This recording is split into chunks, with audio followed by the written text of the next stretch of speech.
आपल्याला विनंती करतो की मला जालन्याला एक उद्धव साहेबांची सभा द्या।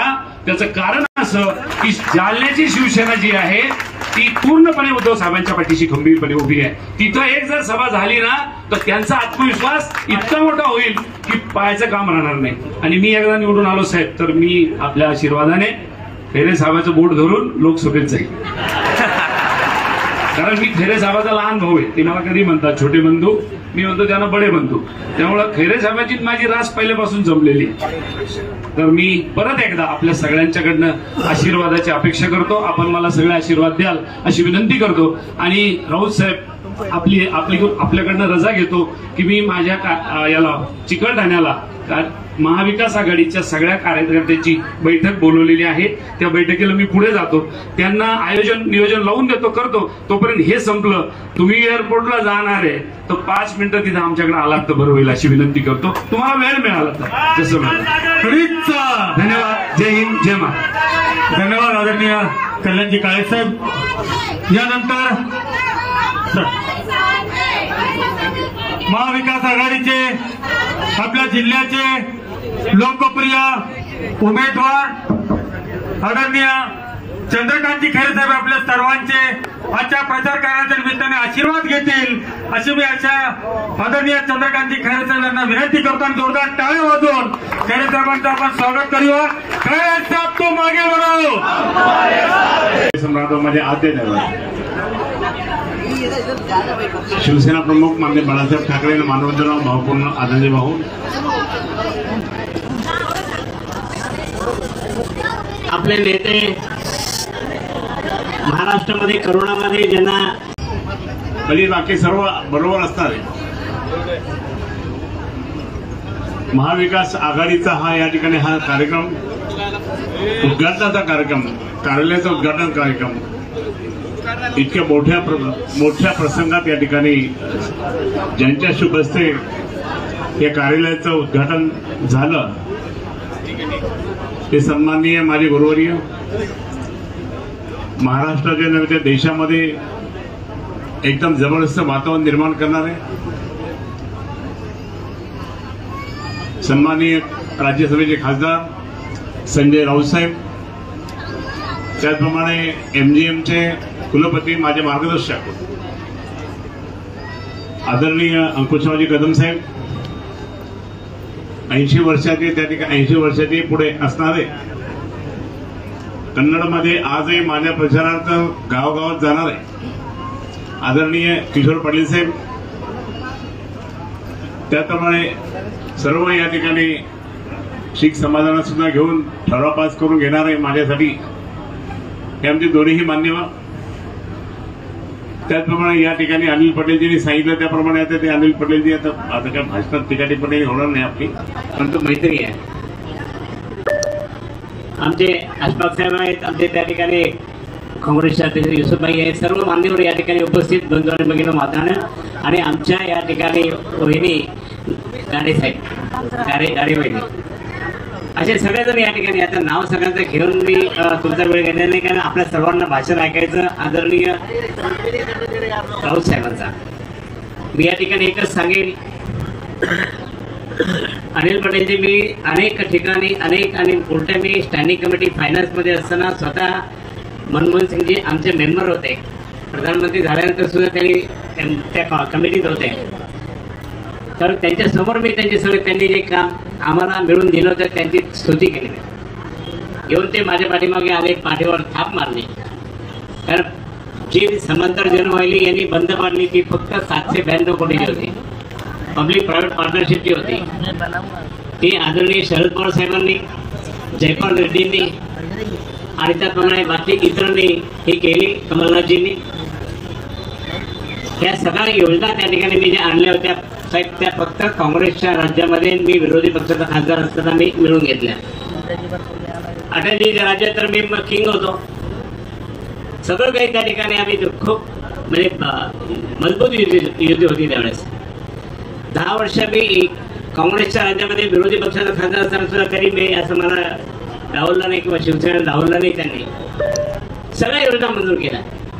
पाणी म्हणजे समाज जी आपली शिवरीची योजना होती, मी कमलनाथजीचा हात पकडला आणि सही करा म्हटलं इथे. अरे करतात नाही खरं करू हात पकडू, बाकी कोणाचा हात पकडू शकतो का मी आताच्या ह्याच्यात? पूर्ण 5 वर्ष मी एनडीए मध्ये काम केलं, कुठलीही मदत त्यावेळेस आम्हाला केली नाही. कोणताही मंत्री काम करायला पण तयार नव्हता, धरत नव्हता. माझे मित्र गडकरीजी त्यांना इथे आणला. आता अंबादासजी दानवे साहेबांनी सांगितलं ते बरोबर आहे. अंबादासजी दानवेंनी एक आंदोलन करणार होते, म्हणलं जाऊ दे वगैरे, आपल्याला अजून पुढचं मिळणार नाही, करू नको. अटलजीच्या काळामध्ये त्या ठिकाणी अटलजीच्या जन्मदिवसानिमित्त 25 तारखेला 2015ला 17,500 कोटीच्या कामाचं भूमिपूजन केलं.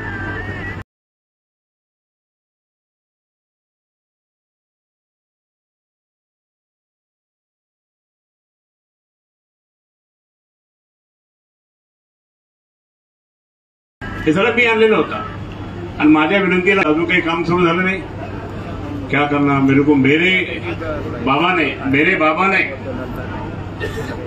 मेरे पंख छाट दिए. मेरे बाबा ने मेरे पंख छाट दिए. मेरे को किसी भी हालत में मेरी सब पूरा चेयरमैन बदला NHI का, मेरा सेक्रेटरी बदला. आणि म्हटलं बाबा आता आमचं तर नुकसान होईल ना, तुम्ही 17,500 कोटीचे सँक्शन केलं ना, आता आमचं कधी हा बीड बायपास, जालना रोड, बाकीचे इकडचे आमचं टनेल जे आम्ही आंदोलन केलं, 1 लाख लोकांच्या सह्या आम्ही दिल्या त्यांना, तरी पण ते होत नाही, टनेल होत नाही. चंद्रकांतजी काम करीत ते 5 दिवसात त्या ठिकाणी ती सँक्शन झाली. पण इथे मात्र MIM आणि भारतीय जनता पार्टीने त्यांना असं वाटलं की हे सगळं श्रेय कोणाला जाईल, शिवसेनेला जाईल. मुद्दाम त्या ठिकाणी त्यांनी ते बंद केलं.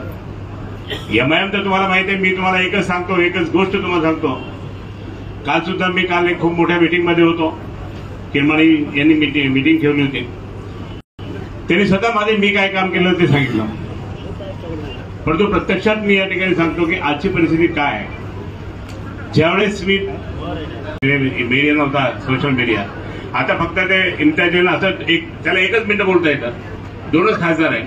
इतकंसं बोलवत त्याला मी सगळ्यांना सांगतो की मैं खूप बहुत भाषण किया, मैं ऐसा किया वैसा किया, लोकांना फसवत होतो. पण इतकं मी या ठिकाणी एकच सांगेन, त्या किया मोटरच्या वेळेस मी स्वतः मुख्यमंत्री त्यावेळेस त्यांना सांगितलं, साहेब तुम्ही जा तिथे, स्वतः त्या ठिकाणी जर चंद्रबाबू नायडू जात असेल तर तुम्ही का जात नाही, आपल्या इथं जागा आहे, सगळं काही आहे साहेब, 10,000 एम्प्लॉयमेंट क्रिएट होईल आपल्या या संभाजीनगर शहरामध्ये, तुम्ही या, हे करा, मदत करा. हो जातो. पण त्यांनी मदत कशाला केली, बुट्टी बोरीला त्या ठिकाणी तो कारखाना आणायचा होता. ते मॅनेजमेंट म्हटलं नाही, वहां आपण इन्फ्रास्ट्रक्चर नाही हम कुछ नहीं कर सकते. सांगायचा मुद्दा की आपल्या मराठवाड्यासाठी यांनी काय केलं. मला म्हणतात की क्या किया, तुम्ही काय केलं. आणि म्हणून या ठिकाणी मी आपल्याला सांगतो की आपण आज आपलं खरोखर तुम्हाला सांगतो, महाविकास आघाडीचं नेतृत्व राहुल गांधीजी, त्याचप्रमाणे बाकी सर्व नेते करतील. परंतु माननीय उद्धवजी ठाकरे साहेबांनी जे मजबूत साथ दिली, शरद पवारांनी जी साथ दिली, त्यामुळे ही महाविकास आघाडी जबरदस्तपणे पुढे चालली. आज मी या ठिकाणी सांगतो की महाविकास आघाडीच्या माध्यमाद्वारे आज राऊसाहेबांनी माझं तिकीट जवळपास 6 महिन्यापूर्वी डिक्लेअर केलं होतं गुलमंडीवर. पण त्याचा भरपूर पाठिंबा ठेवला त्यांनी. असं नाही की अंबादास दानवेला नाही म्हणून, तसं नाही. परंतु जे काही मला त्या ठिकाणी पूर्ण काम, हे जे अपूर्ण काम या दोघांनीही, राज्यसभेच्या खासदारांनी, लोकसभेच्या खासदारांनी काही केलं नाही. ते आता मला काम करायचंय, पुढचं काम करायचंय. आणि म्हणून मला या ठिकाणी सांगायचं की आज अंबादास दानवे माझ्यासोबत आहे. मी खरोखर धन्यपणा म्हणून आम्ही एकमेकाला पेढे खाऊ घातले आणि माननीय उद्धवजींनी त्या ठिकाणी आम्हाला सांगितलं, बाबा तुम्ही दोघं आनंदात. आणि साहेब तुम्हाला मी शब्द देतो की आम्ही दोघांनी मिळून त्या ठिकाणी हा गड आम्ही कायम ठेवणार, आपल्या शिवसेना माननीय उद्धवजी बाळासाहेब ठाकरे यांचं नाव. कारण बाळासाहेबाचा गड आहे. मग इतकं असताना सुद्धा मी आपल्याला शब्द देतो, कारण तुम्हाला शब्द माझे गुरु येतो, शब्द द्यावा लागेल, कुठेही काही अर्थ नाही. साहेब काँग्रेसचे सगळे कार्यकर्त्यांच्या बरोबर बऱ्याच मिटिंग झाल्या, मुस्लिम समाजाच्या कार्यकर्त्यांबरोबर मिटिंग झाल्या, राष्ट्रवादी काँग्रेसच्या सगळ्या मिटिंग झाल्या, आमचे लोटे साहेबांकडे झाले. त्याचप्रमाणे आमचे सगळे बाकीचे म्हणजे जितके पण आमचे विविध पक्षाचे आमचे आघाडीबरोबर आहेत त्यांच्याबरोबर झाले, गाडेताईंबरोबर झाल्या. त्याचप्रमाणे सगळे आपले दलित पॅंथरचे नेते त्यांच्याबरोबर झाले, सगळ्यांच्या बरोबर झाले. आणि तुम्हाला सांगतो की सगळ्यात चांगलं जर काम मला अजून खूप मदत मिळत असेल ती कोणाची मिळते, लोमटे साहेबांची आणि आमचे टाकसाळ साहेबांची. जबरदस्त युनियन आहेत त्यांच्या, खूप युनियन आहेत त्यांच्या. या सगळ्या युनियनचा फायदा त्या ठिकाणी आपल्या महाविकास आघाडीला मिळणार. आणि म्हणून हा महाविकास आघाडीचा जो एक खूप मोठा अनुभव आहे. मी आपल्याला या ठिकाणी जास्त लांबलचक भाषण न करता माफी बघतो, पण मी तुम्हाला सगळ्यांना नतमस्तक होतो. सर्व आपले शिवसेना, राष्ट्रवादी काँग्रेसच्या सर्व पदाधिकाऱ्यांना, आमचे सगळं सहकारी यांना नतमस्तक होतो. जोरदारपणे आपलं काम करावं. आपण असं म्हणायचं नाही की आपल्यासमोर कोणी येत नाही. आपल्यासमोर खूप मोठा राक्षस येतोय, त्याचा पाडाव करायचा असं म्हणून त्या ठिकाणी आपल्याला खूप काम करायचं आहे. आपल्याला खूप मतदान होणार आहे, पण आपण त्या ठिकाणी आपल्या बूथवर त्या ठिकाणी तिथून हरायचं नाही. आपल्या सगळ्या त्या ठिकाणी आपण इतकंही करायचं की आपण रेकॉर्ड ब्रेक करायचा आहे संभाजीनगर शहराचा, की आज इतकं मोठं रेकॉर्ड त्या ठिकाणी करायचं. हे दाखवून देण्यासाठी उद्धव साहेबांना, शरद पवार साहेबांना, त्याचप्रमाणे आपल्या नाना भाऊंना आहे दाखवण्यासाठी त्या ठिकाणी जबरदस्त आपलं काम करायचं. कुठे काही माझ्याकडनं काही चुकलं असेल, मान सन्मान समजा आता युसुफभाई तसा नाही बरं का, आम्ही तुम्हाला मान सन्मान देतो. मान सन्मान नाही आम्ही देतो नाही. आणि मी आमच्या सर्व शिवसेनेच्या पदाधिकाऱ्यांना सांगतो, आता पदाधिकारी खूप झाले, मला कोणच नाही आला. मला असं नाही तर आपले कोण पाहुणे आहे, हे पाहुणे काँग्रेस, राष्ट्रवादी, बाकीचे इतर पक्षाचे नेते जे आपले पाहुणे आहे, तर ते जर तुम्ही त्या ठिकाणी आपण मला खुर्ची पाहिजे त्यांना द्यायची खुर्ची.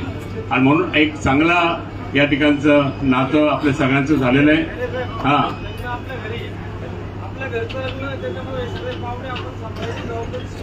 हा बरोबर आहे. शपथ की तयारी करना है. म्हणून मी या ठिकाणी सांगतो की तुमचा आशीर्वाद, तुमचं प्रेम, तुमचं सहकार्य. अरे प्रकाश थांब ना तुझं. प्रकाशन मी महानगरपालिकेत एकमेकाच्या समोर होतो, चालू असतात ते. परंतु प्रत्यक्षात मी या ठिकाणी आपल्या सर्वांना हात जोडून विनंती करतो की आपण सर्वजण त्या ठिकाणी असंच मोठं काम करा. आणि हा गड, कारण सगळ्या महाराष्ट्राचं नाही ते देशाचं लक्ष या ठिकाणी लागलं.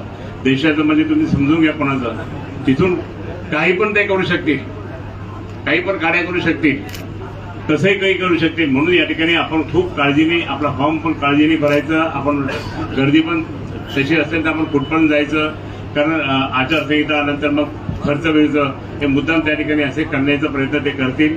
आणि म्हणून मी या ठिकाणी सांगतो की आपण काळजीने या ठिकाणी करावं. आता सगळ्या मतदारसंघातले, विधानसभेच्या मतदारसंघातले कार्यालयाचं उद्घाटन पण आहे आणि कार्यालयाच्या तिथे आम्ही प्रत्येक गंगापूर, वैजापूर, कन्नड इथे सुद्धा त्या ठिकाणी आपले पूर्ण महाविकास आघाडीच्याच बैठका घेणार आहोत.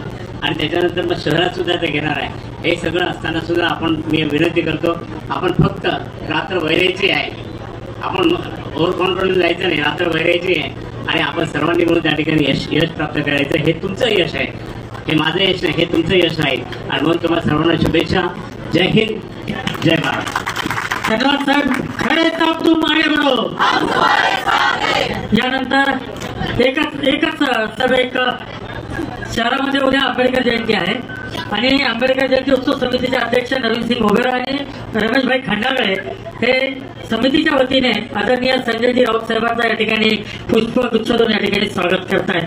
भारत रत्न डॉक्टर बाबासाहेब आंबेडकरांचा, भारत रत्न डॉक्टर बाबासाहेब आंबेडकरांचा. रमेशभाई आणि नवीन सिंगजी मोगरा.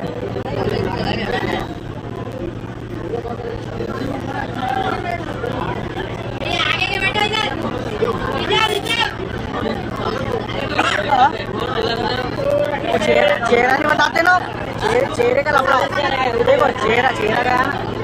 आदरणीय सूर्यकांताताई गाडे या सुद्धा आदरणीय चंद्रकांत, माफ करा, आदरणीय संजयजी राऊत साहेबांचा या ठिकाणी कार्यकर्त्याच्या वतीने त्या प्रमुख आहेत,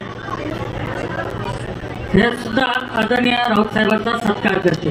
सिद्धांत गाडे आणि सूर्यकांताताई गाडे.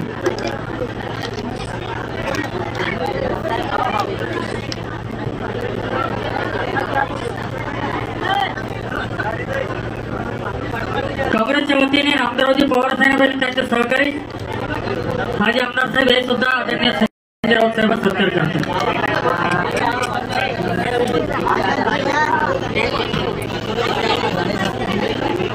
चला ठाण्यावेळी तुम्ही सुद्धा करता. पण आता थोडं आपल्याला त्यांचे विचार आपल्याला ऐकायचे आहेत. राऊत साहेबांचे विचार आपल्याला ऐकायचे.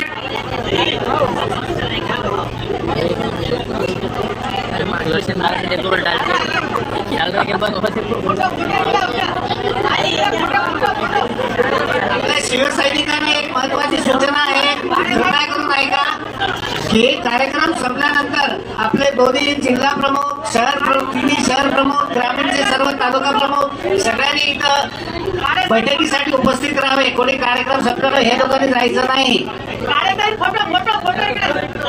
फूड पॅकेट आपल्या जागेवर देणार आहे. अल्पभाराचे फूड पॅकेट जे आहेत ते आपल्या जागेवर देणार आहेत. मी शांततेत आपण बसून राहा. सर्वांना विनंती आहे, आदरणीय राऊत साहेबांचं या ठिकाणी मार्गदर्शन आपल्याला ऐकायचं आहे.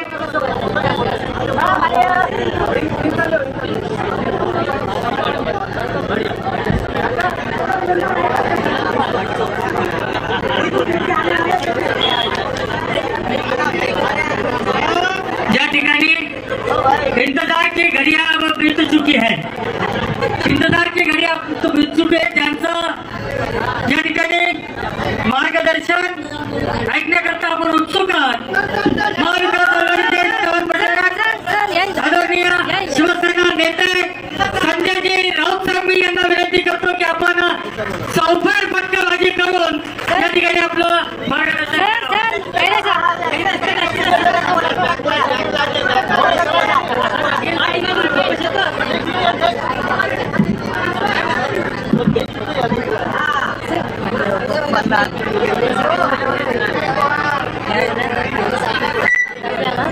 व्यासपीठावरील महाविकास आघाडीचे सर्व नेते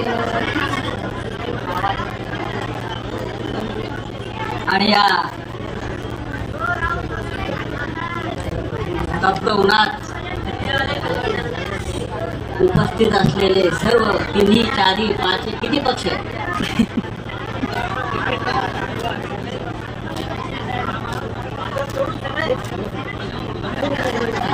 तर ते भाजप नाव घ्यायलाही राहणार नाही.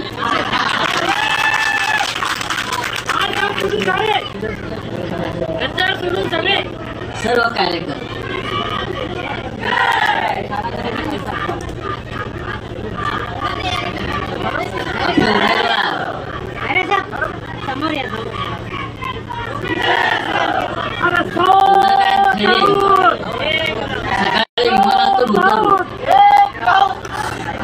सकाळी विमानातून आणि तो जो गाडीवाला होता घेऊन जाणार आहे टॅक्सीवाला आतला एअरपोर्ट, त्याला सहज विचारलं क्या चल रहा है संभाजीनगर. मी त्याला काय राजकारण नाही विचारलं, खैरे साहब की हवा चल रही.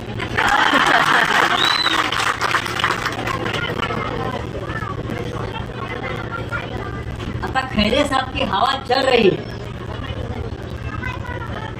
आता इतकी हवा चालू असल्यावर समोर उमेदवार कसा येणार तुमच्या? तो सामने कौन खड़ा है तो मालूम नहीं कौन खड़ा रहेगा नहीं खड़ा रहेगा. इतनी जोरदार हवा चल रही है. 5 वर्षापूर्वी सुद्धा खैरे साहेब अशीच हवा होती. अपघात झाला आणि खैरे साहेब आपले परत इथे संभाजीनगरला राहिले, पण ते मनानं 5 वर्ष दिल्लीतच होते. खैरे साहेब मनानं 5 वर्ष काही वेळेला दिल्लीतच होते. 5 वर्ष इथे काम करत होते. बाळासाहेब ठाकरे यांचं या शहरावरती जे प्रेम होतं आणि इकडल्या संभाजीनगर जिल्ह्यातल्या जनतेचं जे बाळासाहेबांवरती प्रेम राहिलं, त्याच्यामुळे इथे शिवसेनेचा खासदार नाही कल्पना आपण सहनच करू शकतो.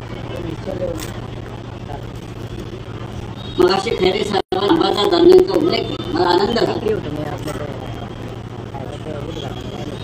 अंबादास दानवे हे शिवसेनेचे, तुम्ही का त्यांना विचारता मला कळत नाही, अत्यंत निष्ठावान कडवट शिवसैनिक, अनेक वर्ष काम करतायत पक्षात. इकडे बसलेला प्रत्येक निष्ठावंत शिवसैनिक हा फक्त उद्धव ठाकरे साहेबांचा आदेश पाळतो. माझ्यासह आणि खैरे साहेब तुम्हाला चिंता नाहीये, या राज्याचे विरोधी पक्ष नेते ज्या आमच्या बरोबर महाराष्ट्रात खांद्याला खांदा लावून फिरतायत शिवसेनेच्या वाढीसाठी, ते आपल्याबरोबर इथे जिल्ह्यात तुम्हाला खासदार म्हणून पाठवण्यासाठी त्यांनी जबाबदारी उचललेली आहे.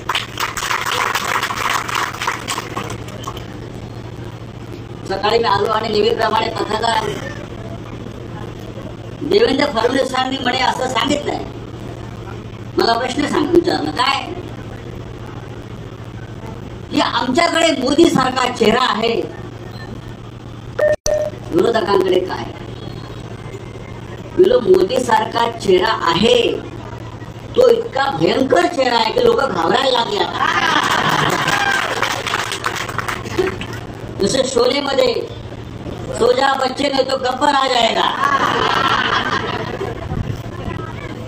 तसं या मोदींचं झालेलं आहे. इतका डरावना चेहरा या देशात 10 वर्षामध्ये झाला नव्हता प्रधानमंत्री. लोकांना भीती वाटते कधी इतके टीव्हीवरती आणि काय घोषणा करतील.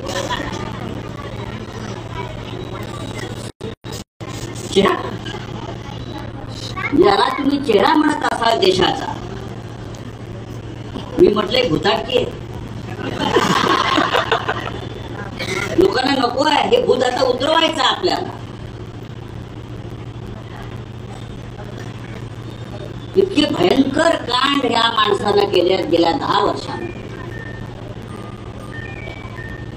या देशाचं नुकसान केलेलं आहे, या समाजाचं नुकसान केलेलं आहे.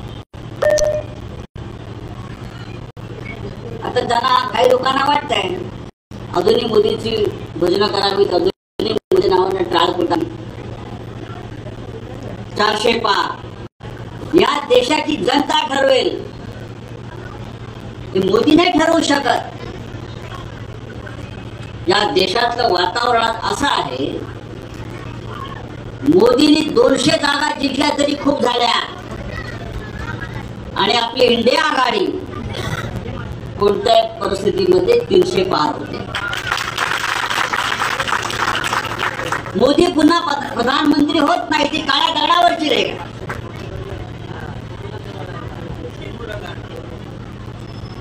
महाराष्ट्रातलं काय घोषणा आहे? 45 मिशन 45 आणि 45 नाही सांग. आम्ही प्रॅक्टिकल लोक आहोत. महाविकास आघाडी 35 जागांच्या वर 100% जिंकली. हे अहंकारी 10 वर्ष आणि या देश 70 वर्ष काँग्रेसने राज्य केलं. हे खरं आहे की काँग्रेसला स्वतःचे ढोल वाजवता आले नाही असं आता लोकांना वाटायला लागलं. आपण जे म्हणालात ते बरोबर आहे. पंडित नेहरू असतील, लालबहादूर शास्त्री असतील, इंदिरा गांधी असतील. काल मी आणि उद्धव साहेब पालघर वरून नेत होतो आणि एक नवीन सिरियल टीव्हीला काहीतरी वेब सिरीज आहे, शेख मुजीबुर रहमानवर काहीतरी एक सिरीज. आम्ही चर्चा करत होतो की शेख मुजीबुर रहमान वरती, पण त्याच्यावरती आपल्या भारतामध्ये बंदी दाखवायला. असं का? त्याचं कारण असं आहे की त्याच्यामध्ये इंदिरा गांधीची शौर्यगाथा.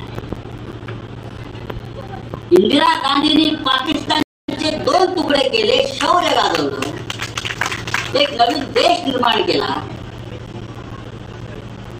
भारतीय सैन्य त्या सैन्याचं नेतृत्व करून 1947 साली आपल्या देशाची फाळणी करणाऱ्या पाकिस्तानचे 2 तुकडे केले. ही शौर्य गाथा इंदिरा गांधीची आपल्या देशामधल्या नवीन पिढीला कळू नये, समजू नये. त्याच्यामुळे त्या शेख मुजीबुर रहमानच्या वेब सिरीजवर नरेंद्र मोदी बंदी घालतो. हा डरपोकपणा आहे. अरे 10 वर्षात तुम्ही काय केलं सांगा? तुमच्याकडे काय करण्यासारखं आहे, सांगण्यासारखं आहे का? आपण 10 वर्ष प्रधानमंत्री आहात. आपल्याकडे पाशवी बहुमत आहे, पाशवी. आता आपण 3ऱ्यांदा म्हणते मीच प्रधानमंत्री होणार. मग गेल्या 10 वर्षामध्ये आपण काय कामं केली? हे सांगा प्रचारामध्ये. पण नरेंद्र मोदी प्रचाराला जातात. काल एका ठिकाणी प्रचाराला होते, जम्मूला, उधमपूर. देशाचा प्रधानमंत्री भाषण काय करतोय? विकासावर नाही. मी 10 वर्षात काय काम केलं हे नाही, पुढल्या 5 वर्षात काय काम करणार आहे ते नाही. मोदी असं म्हणतात, हे जे आमचे विरोधक आहेत ते मटण खातात. हा का प्रचाराचा मुद्दा झाला? नाही, तो कधी खात असतील ते आपण कशाला सांगायचं. आमचे विरोधक श्रावणात मटण खातात, हा देशाचा प्रधानमंत्री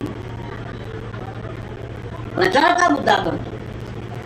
अरे मी काय रस्ते बांधले, हॉस्पिटल बांधले, रोजगार दिला लोकांना, शेतकऱ्यांच्या आत्महत्या थांबवल्या का, ह्याच्यावर आमचे विरोधक हे मटण खातात.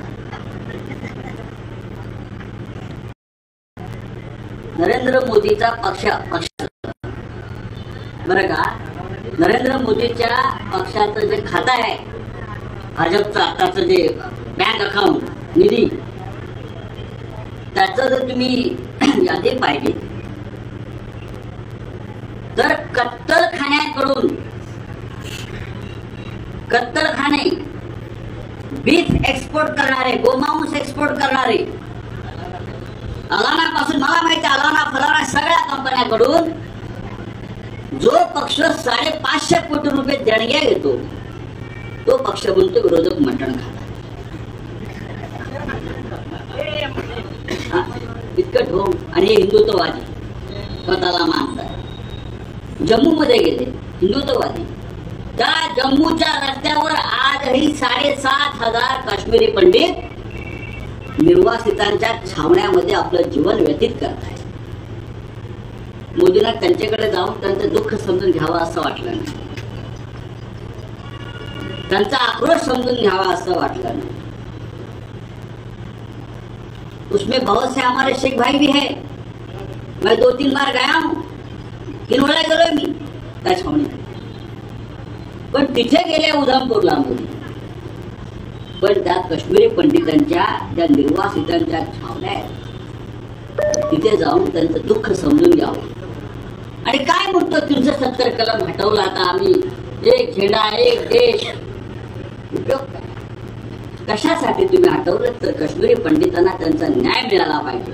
जे काश्मीर खोरं सोडून गेले ते पुन्हा त्यांची घर वापसी व्हायला पाहिजे.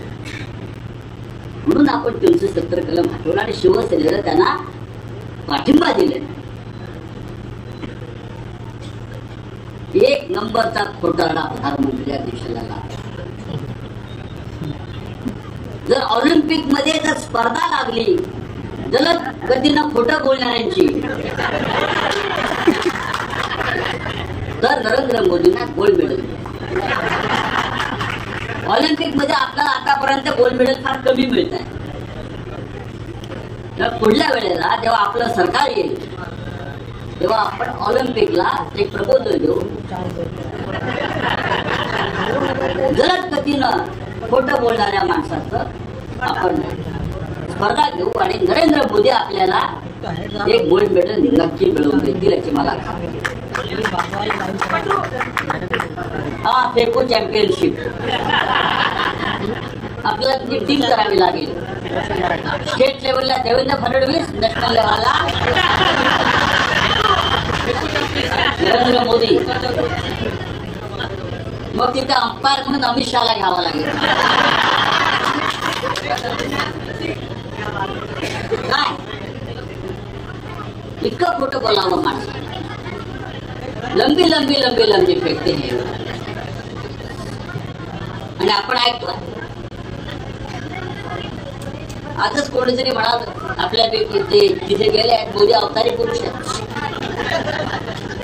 आधी ते विष्णूचे अवतार होते, मग प्रभू श्रीरामाला हात बोट धरून ते श्रीरामाच्या मंदिरात त्या अयोध्येत घेऊन गेले, मग ते कृष्णाचे अवतार झाले. अरे इतका मोठा अवतार आहे तर या देशामध्ये 27 कोटी बेरोजगार का, त्यांना नोकऱ्या का देत नाही अवतारी पुरुष? हा अवतारी पुरुष त्याच्या 10 वर्षाच्या काळामध्ये 27,000 शेतकऱ्यांना आत्महत्या केल्या. तर आत्महत्या हा अवतारी पुरुष का थांबवू शकला? करोना काळामध्ये गंगेमध्ये शेकडो हजारो प्रेत वाहत होती आणि हा ठाऱ्या वाजवत सांगत होता अवतारी पुरुष. या अवतारी पुरुषानं सुदर्शन चक्र फिरवून हे सगळं हा हाहाकार हा विध्वंस का थांबवला नाही? का थांबवला नाही अवतारी पुरुष? तर मित्रांनो,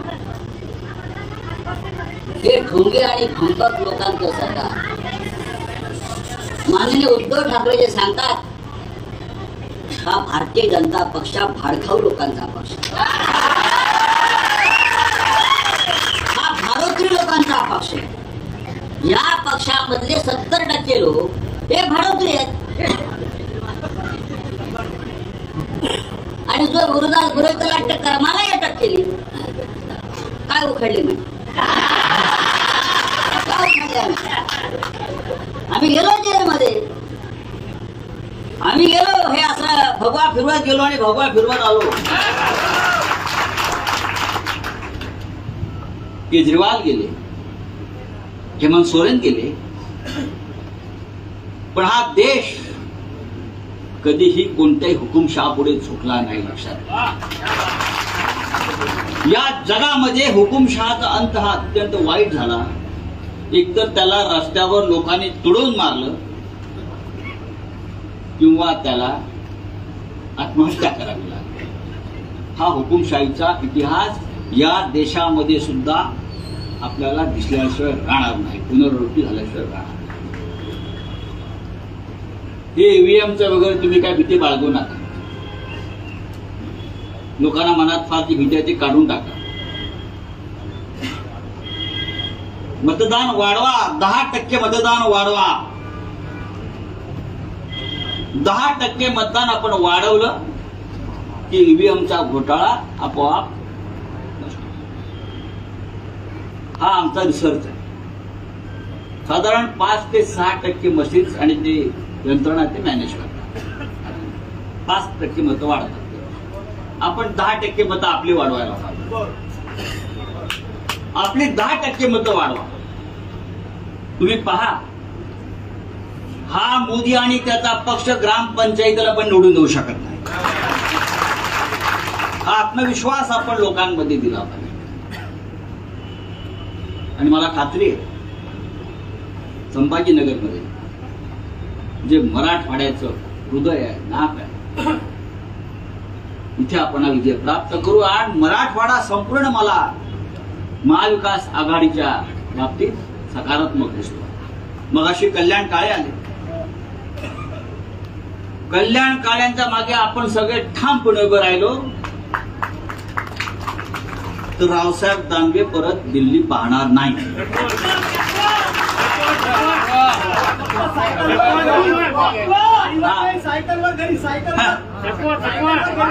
ना आपण त्याला वाटलं मर्सिडीज मध्ये पाठवून घरी आता या मराठवाड्यामध्ये नांदेड असेल, लातूर असेल, परभणी असेल, हिंगोली असेल, जालना, संभाजीनगर, प्रत्येक ठिकाणी महाविकास आघाडीचीच हवा आहे. उद्धव ठाकरे, माननीय शरद पवार साहेब, राहुल गांधी यांचं नेतृत्व लोकांना हवं आहे. हुकुमशाही नको आहे. लोकांना संविधान वाचवायचं. डॉक्टर बाबासाहेब आंबेडकरांनी एक सुंदर घटना, राज्य घटना, संविधान आपल्याला दिलं. जे आपल्याला त्याचं रक्षण करायचं आहे आणि ती जबाबदारी संभाजीनगरच्या जनतेवर, या मराठवाड्यावर जास्त आहे. कारण निजामाशी लढून त्या निजामाला बाहेर काढणारा हा मराठवाडा आहे. हे आपल्याला विसरता येणार नाही. म्हणून मित्रांनो, आणि आपल्या आई इथे बसलेल्या आहेत, आपले मातू, आपले वडील स्वातंत्र्य सैनिक होते. हे संस्कार आहे. संस्काराची भाषा मोदी करू शकतात. आईला भेटायला जायचे 4 कॅमेरे, हा आमचा संस्कार आहे. 1 कॅमेरा इथे, 1 कॅमेरा तिथे. आईला भेटायला गेलाय ना तू. बँकेच्या रांगेत आईला उभं करतात, आईला काहीतरी घात द्यायचं आणि ते भरवायला सांगायचं. देशातल्या कोणत्या प्रधानमंत्र्यांनी नौटंकी केली नव्हती. ही नौटंकी आता बंद. या देशामध्ये नौटंकी, या देशामध्ये आता रामराज्यच येणार. ते रामराज्य आपण आणणार, मोदीचं रामराज्य नाही. अब लढाई होगी और जितेंगे हम. कधी कुठेही कुठल्याही मैदानात. जय हिंद, जय महाराष्ट्र. राउत साहब आप लड़ते रहो, राउत साहब आप लड़ते रहो, राउत साहब तुम संघर्ष करो.